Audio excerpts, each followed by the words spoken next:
जय हिंद दोस्तों। सबसे पहले तो आप सभी को नए साल की हार्दिक बधाई देना चाहता हूं और आपका स्वागत करना चाहता हूं अपने YouTube चैनल बासु सलामत में। लंबे समय से मैंने कोई वीडियो अपने चैनल पर अपलोड नहीं किया क्योंकि मेरी जो तबीयत है वो ज़रा कुछ नासाज सी रहती है और कुछ पारिवारिक हालात हैं जो मुझे कोई भी नया मोटिवेशन देने से रोकते हैं और मैं अग्रिम कोशिश नहीं कर पाता हूं। दोस्तों, आज की मेरी इस वीडियो का टॉपिक है धर्म युद्ध। धर्म युद्ध क्यों होता है, क्या होता है, होना चाहिए या नहीं होना चाहिए, यही सब बातें आज इस वीडियो के माध्यम से क्लियर करने की कोशिश करूंगा।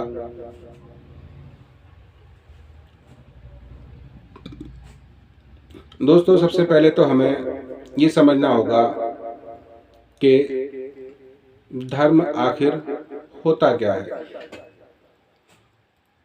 तो दोस्तों, धर्म का शाब्दिक अर्थ होता है रास्ता या पथ। कौन सा पथ? जिस पर चलकर हम अपना जीवन यापन करते हैं। ये वो पथ होता है जो हमारा परमपिता परमेश्वर, गॉड, अल्लाह, जिसे हम अलग अलग नामों से पुकारते हैं, उसका बताया हुआ रास्ता ही धर्म कहलाता है। इसे अरबी ज़बान में दीन कहते हैं और जो उर्दू ज़बान के शौकीन हैं वो लोग इसे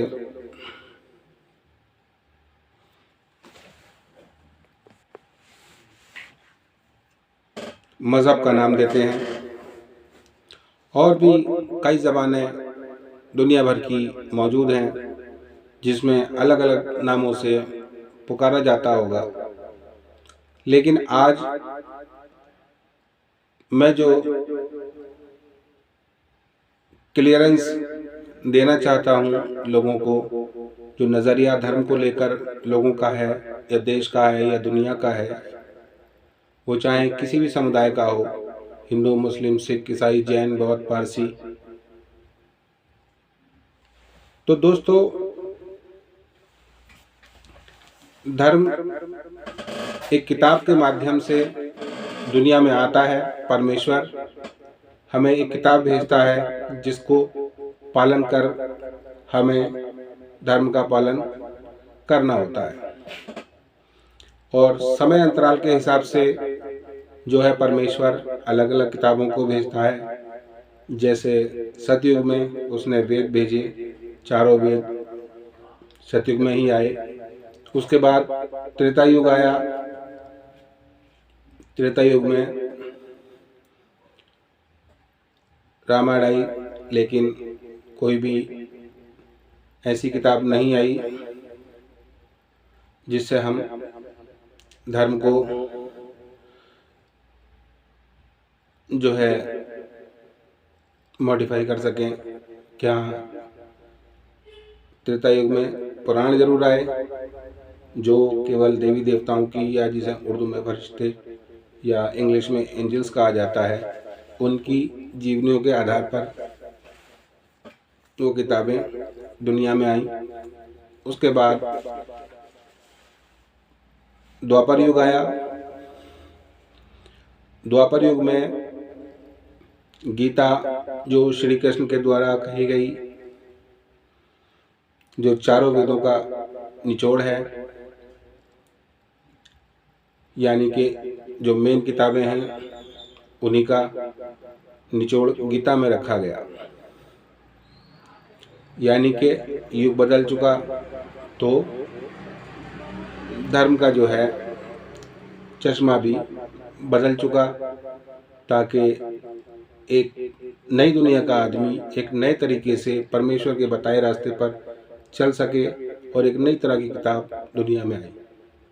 उसके बाद में कलयुग आया। कलयुग में क्रमशः ज़बूर, तौरेत, उसके बाद इंजील, जिसे हम बाइबल के नाम से भी जानते हैं, और सबसे आखिरी किताब जो कुरान है, जिसका शाब्दिक अर्थ आदेश होता है, हिंदी में ऑर्डर कहते हैं अंग्रेजी में। कुरान को पूरा नाम कहा जाता है अल कुरान, यानी कि अल्लाह का कुरान, यानी कि परमेश्वर का आदेश या ऑर्डर ऑफ गॉड। तो जैसे जैसे समय बदलता गया, हमारा रब, हमारा परमेश्वर हमें अलग अलग किताबें दुनिया में भेजता चला गया और ये हिदायत अपनी किताबों के माध्यम से देता चला गया कि मैंने जो मॉडिफिकेशन किए हैं किताबों में, उनके अनुसार आप धर्म का पालन कीजिए और जो उस समय अंतराल में समस्याएं पैदा होती हैं उनको दूर करने के लिए उन किताबों में ढूंढिए। अगर नई किताब में कोई कन्फ्यूज़न है, किस तरीके का कोई सॉल्यूशन नहीं मिल पा रहा है, तो आप पुरानी किताबों से भी उनका समाधान ढूंढ सकते हैं। लेकिन दोस्तों, हमारे समाज में जस्ट अपोजिट होता है। आज धर्म के नाम पर झगड़े होते हैं। मुसलमान कई फिरकों में बटे हुए हैं, सिख कई फिरकों में बटे हुए हैं, ईसाई कई फिरकों में बटे हुए हैं, हिंदू समुदाय वो भी कई फिरकों में बटा हुआ है, अलग अलग तरीके के समाज में चलन पैदा कर लिए हैं। तो दोस्तों, परमेश्वर का रास्ता बहुत सीधा और सरल सा है और उसने अपने हिसाब से जो है हर तरह की किताब दुनिया में भेजी है, समय अंतराल के हिसाब से। जैसा समय रहता है वैसा ही वो समाधान भेजता है। रहा सवाल इन किताबों के अलावा जो बाकी किताबें दुनिया में मौजूद हैं, तो दोस्तों वो किसी परमेश्वर के पैगंबर या किसी दूत के माध्यम से नहीं भेजी गई, वो संत महात्माओं के द्वारा लिखी गई परमेश्वर की किताबों में से ही छांट करके कुछ निचोड़ उसमें रख दिया गया, जिससे उस किताब को मानने वाले समुदायों ने अपने समुदायों को जो है एक अलग धर्म का नाम दे दिया।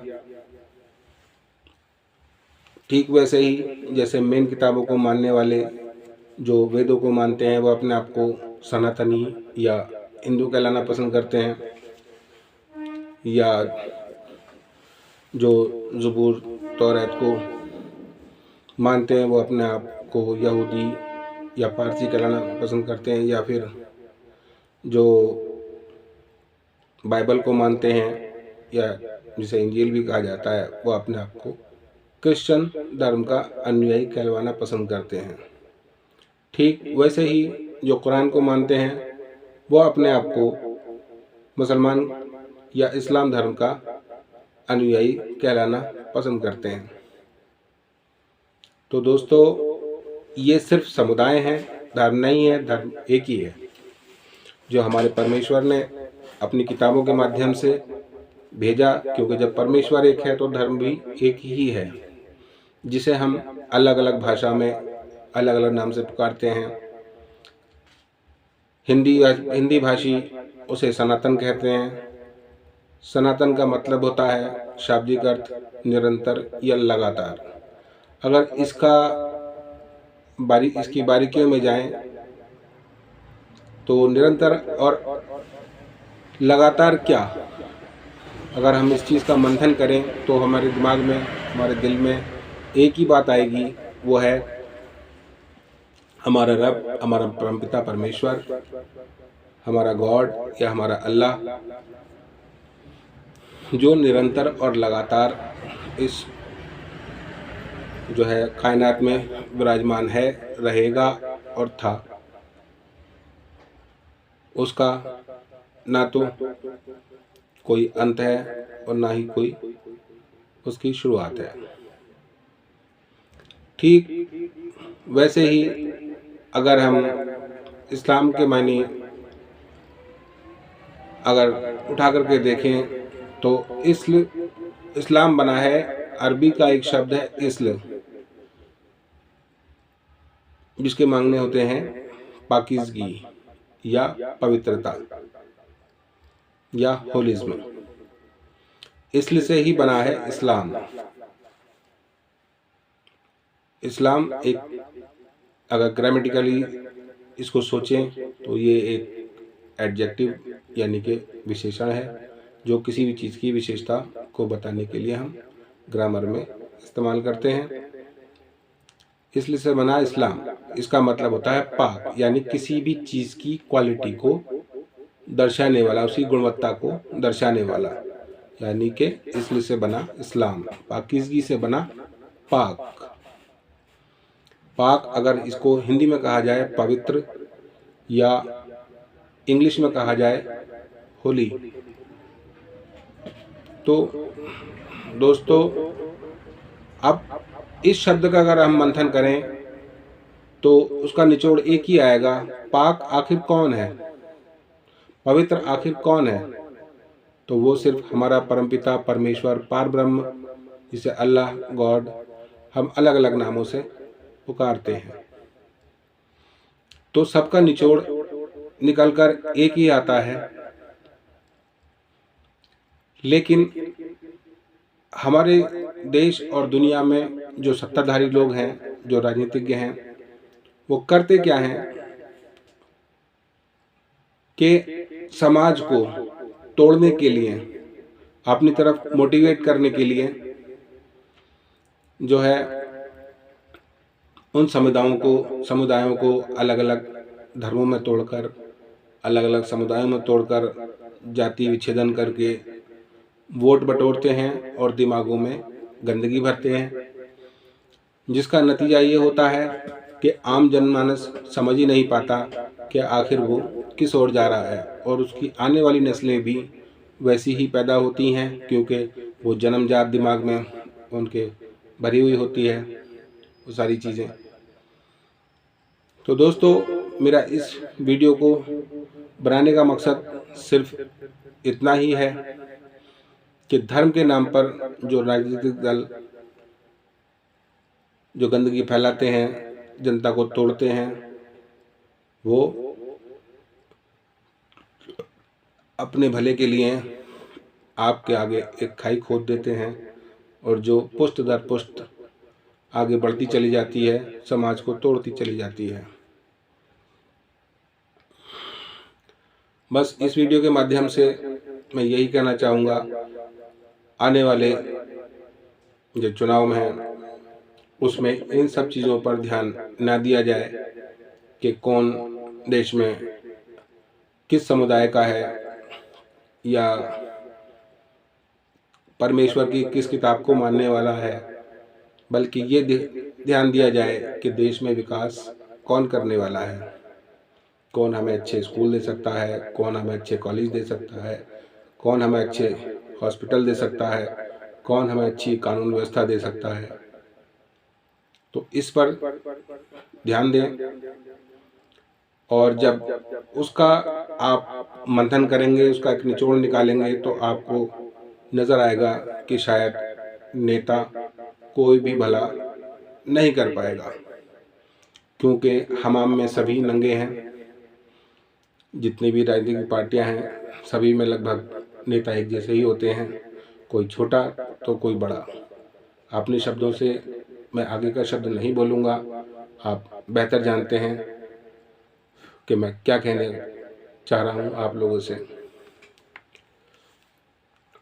तो दोस्तों, इन सारी समस्याओं का समाधान सिर्फ एक ही है कि आप आने वाले जो चुनाव हैं उसमें इस बात का ध्यान रखें कि नेताओं का बहिष्कार करेंगे, तभी देश उन्नति की ओर जाएगा।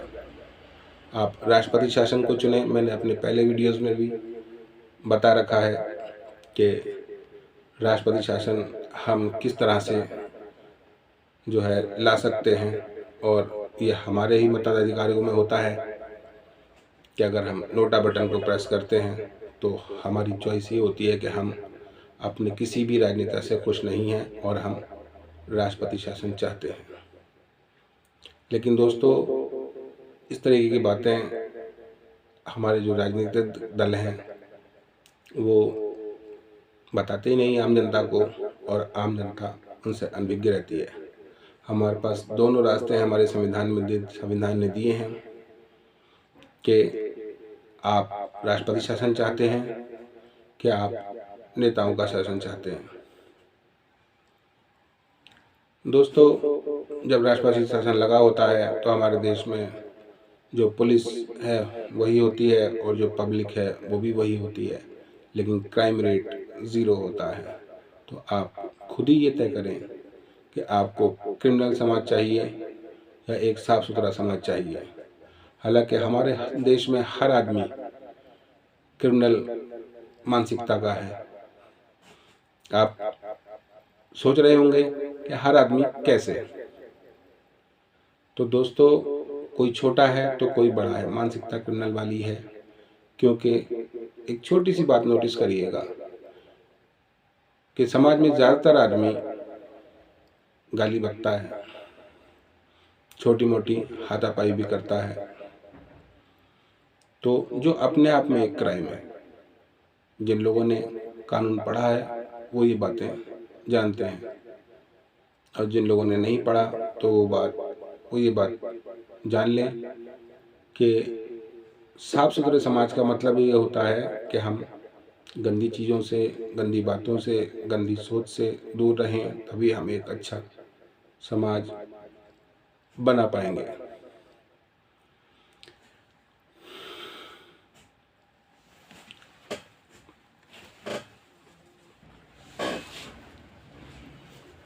दोस्तों, मैं इस देश में नए तरीके का लोकतंत्र जो है लाना चाहता हूं, जिसे बदलने में आप मेरी सहायता करें। हमारे देश का जो लोकतंत्र है वो कहने में तो बहुत अच्छा है, लेकिन हर आदमी उससे परेशान है। छोटे मोटे परिवर्तन करके हमारे मौजूदा लोकतंत्र में एक नए समाज का निर्माण किया जा सकता है। एक एग्जाम्पल के तौर पर मैं एक छोटी सी बात जो है आपको बताता हूँ। जैसा कि हमारे संविधान में लिखा है कि